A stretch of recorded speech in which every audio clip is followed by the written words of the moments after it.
À l'issue de la signature des accords de coopération entre la République du Congo et la République du Kenya, les deux chefs d'État ont donné une conférence de presse au cours de laquelle Denis Sassou Nguesso et William Ruto ont fait le point sur les questions prioritaires d'intérêt commun susceptibles de stimuler de manière significative le développement de la dite coopération, mais aussi sur les sujets ayant trait à la paix et à la sécurité sur le continent et dans le monde. Pour le président Denis Sassou Nguesso, le président William Ruto vient de concrétiser la volonté commune exprimée par les deux chefs d'État en septembre 2022 à Nairobi, au Kenya. Les documents signés à Brazzaville ne vont pas être rangés dans les tiroirs, a martelé Denis Sassou Nguesso, qui pense qu'à travers ces actes de haute portée historique, le Congo va profiter de la riche expérience kenyane dans les domaines de l'agriculture, de l'élevage et du tourisme. À propos de la ZLECAf, cette vaste ambition de commerce intra-africain, le chef de l'État congolais a indiqué qu'elle doit aller au-delà de simples slogans, en dépit de nombreux obstacles qui subsistent encore.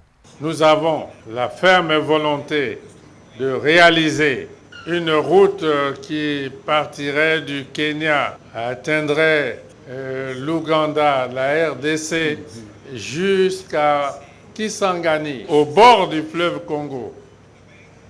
Et on construirait à Kisangani un grand port fluvial sur le fleuve Congo. On construirait à Brazzaville et à Kinshasa, vers Maluku, deux ports fluviaux. Et alors de Maluku à Brazzaville, par la route, par le chemin de fer, on pourrait atteindre Pointe-Noire. Ces travaux sont en cours, surtout la construction de routes. Le projet pont-route-rail sur le fleuve Congo est connu. La construction d'un port fluvial à Maluku, ce projet est connu. La route Brazzaville-Pointe-Noire existe déjà. Le chemin de fer aussi. C'est dans ces conditions que nous pourrons développer véritablement le commerce intra-africain et réaliser la véritable intégration économique en Afrique. Nous en avons la volonté. Les accords que nous venons de signer sont en réalité la manifestation de cette volonté. Abordons la question relative au changement climatique, une bataille dans laquelle l'Afrique ne devrait pas participer comme spectateur, mais comme un acteur à part entière. Denis Sassou Nguesso a affirmé que chaque fois que l'Afrique a parlé d'une seule et même voix, et avec conviction, elle a toujours gagné. S'exprimant à son tour au cours de cette conférence de presse, le président kenyan a abordé 3 volets. Le premier se rapporte à la protection de l'environnement. À ce sujet, William Ruto a déclaré que son pays, qui s'est engagé dans un vaste et ambitieux programme de planting de plus de 15 milliards d'arbres, va s'inspirer du Congo, pays forestier doté d'une grande expérience en la matière.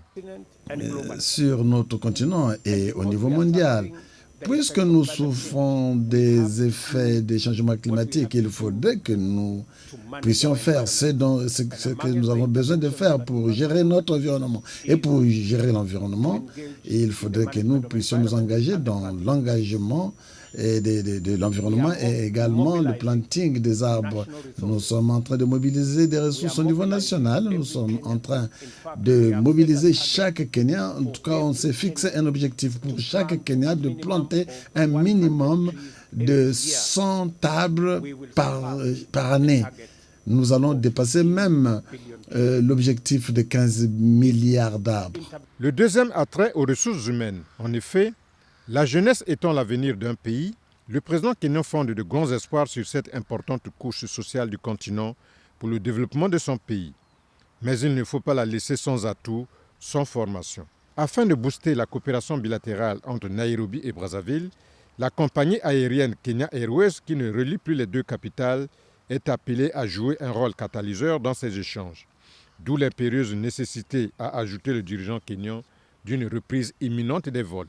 C'est au terme de cet échange avec la presse que les deux chefs d'État ont quitté Brazzaville pour Oyo, seconde étape de la visite d'État du président William Ruto en terre congolaise.